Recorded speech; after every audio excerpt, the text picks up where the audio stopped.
आत्मीय भाइयों, सादर प्रणाम। आज हम जिस प्रसंग पर चर्चा करने जा रहे हैं बड़ा महत्वपूर्ण है। सातवां घड़ा।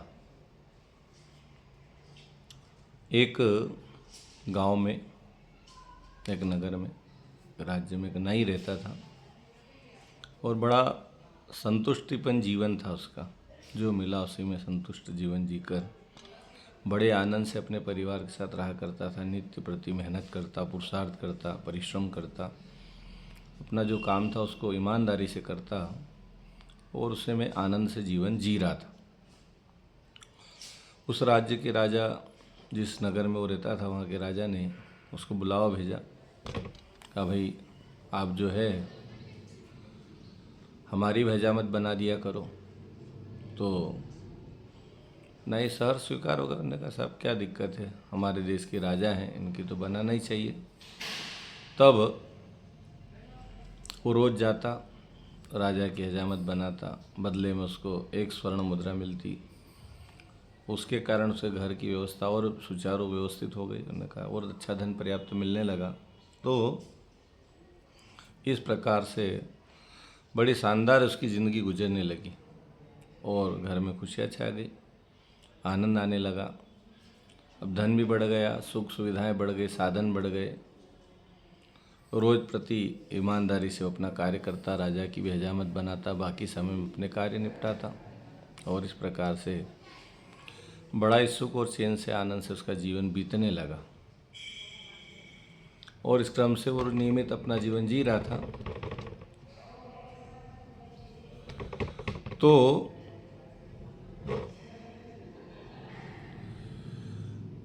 एक दिन राजा के महल से अपने घर के लिए प्रस्थान कर रहा था, जा रहा था। उनने क्या देखा कि पीछे से एक आवाज़ आई। आवाज़ आई कि 7 घड़े हैं धन के, क्या लोगे। पीछे मुड़ के देखा तो कोई दिखा नहीं, लेकिन आवाज़ थी। आवाज़ को देखा तो सुना। पहली बार में तो उसको यकीन नहीं हुआ, उसने मना करा। लेकिन फिर से आवाज़ आई, क्या 7 घड़े धन से भरे लोगे। तो लोग जागा। उन्होंने कहा साहब धन कौन छोड़े आज के समय में, उस समय भी जब भी रहा होगा। तो उनने हाँ कर दी। वो उनके पास गया तो उनने कहा साहब आप घर पहुँचो, आपके 7 घड़े आपके घर पहुँचा दिए जाएंगे। और इस प्रकार से उसके घर वो पहुँचा। उसके पहले, क्योंकि वो यक्ष की आवाज़ थी, यक्ष ने घड़े पहुँचा दिए। घर जाके देखा 7 घड़े थे। सबको खोला तो बड़ा प्रसन्न हो गया धन देख कर। लेकिन क्या देखता है कि 6 घड़े तो पूरे भरे हुए थे, 7वां घड़ा खाली था। उसने अपनी पत्नी को बताया कि चलो अपन जो बचाते हैं, बचत करते हैं दिन भर की, महीने भर जो बचेगा सब इसमें डालते चले जाएंगे और इसको भर देंगे, ताकि हमारा बुढ़ापा भी आराम से कट जाए। ऐसा कहकर वो अपने काम में लग गया। अब रोज़ बचत करता, डालता, धीरे धीरे और ज़्यादा बचत करने लगा। कम खाकर, कम गुजारा करके, परिवार में भी कम साधन जुटाकर और ज़्यादा पैसे बचाकर उस घड़े को भरने की उसकी इच्छा प्रबल होती चली गई। और वो घड़ा था कि भरने का नाम ही नहीं ले रहा था।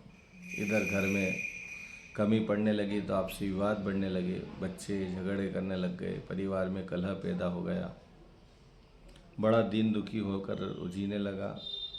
उसके चेहरे के हाव भाव से राजा को भी लगा। उसने एक दिन पूछ ही रहा राजा ने, भैया क्या बात है, पहले तो बड़ी मस्त थे आप, आज के उन्होंने कहा साहब गरीबी, महंगाई बढ़ गई है और एक मुद्रा में अब काम नहीं चलेगा, आपको बढ़ाना चाहिए। बढ़ा भी दिया, लेकिन फिर भी उसके बाद कोई खुशी नहीं।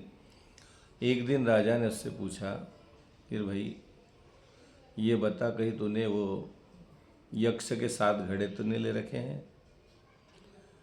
जैसे उसने बोला, राजा ने, इस नाई ने कहा कि महाराज मेरे घर 7 घड़े आए हुए, 7 तो भरा हुआ नहीं है। राजा ने उसको निर्देश दिया कि भैया उस 7 घड़े को यक्ष को लौटा दो, ये तुम्हारे जीवन का सुख चैन सब खत्म हो जाएगा, जीवन का कोई आनंद नहीं ले पाओगे। उसने सातों घड़े लौटा दिया और फिर से जीवन में खुशियाँ आने लगी, आनंद आने लगा। भाइयों बहनों, हम सभी के जीवन में वैसा ही होता है कि हम जो है, जो प्राप्त है वो पर्याप्त है, लेकिन हमारी लालच इतनी बढ़ती चली जा रही है कि रात और दिन भी कम पड़ने लग गए हैं। हम तो सोचते कि रात भी ना हो तो अच्छा, ताकि और दिन रहे तो ज़्यादा कमा लें, ज़्यादा इकट्ठा कर लें, लेकिन करेंगे क्या उसका? क्योंकि इस तृष्णा का कोई अंत नहीं है, ये अनंत है। सुंदर कांड में जिस प्रकार से सूरसा का मुँह बढ़ता चला गया, हनुमान जी मुँह बढ़ाते चले गए और बढ़ते बढ़ते आखिरी में हनुमान जी तो विवेकशील थे, विवेक बुद्धिवान थे, तो उन्होंने विचार किया तो अपना छोटा स्वरूप बना और उसके मुख में होकर वापस आ गए। हमारे जीवन की जो तृष्णाएं हैं, वासनाएं हैं, लोभ है, लालच है, ये निरंतर बढ़ती चली जाती। जो मिला उसके बाद दूसरा पाने की चाहत उसको आगे बढ़ती है और आदमी जीवन में निरंतर उसी लोभ में लगा रहता है। इसलिए परम पूज्य गुरुदेव कहते हैं, प्रसन्न रहने के दो ही उपाय हैं, अपनी आवश्यकताओं को कम करें और परिस्थितियों से तालमेल बनाएं। हर परिस्थिति में अपने आप को सजग बनाएं, तालमेल बनाएं, बैलेंस बनाएं। आदमी आज तालमेल बनाना नहीं चाहता है, कमी करना नहीं चाहता है, बढ़ाना चाहता है, आवश्यकताएं बढ़ती चली जा रही है और उसी का परिणाम है कि आज मनुष्य सब कुछ होने के बाद भी सबसे ज़्यादा दुखी। जिसके पास जितना है, ज़्यादा है उसको ज़्यादा दुख है, कम है उसको कम दुख है, क्योंकि अनंत उसकी जो यात्रा है उसमें उसकी तृष्णाएं भी अनंत होती चली जा रही है। इसलिए हम प्रयास करें जीवन में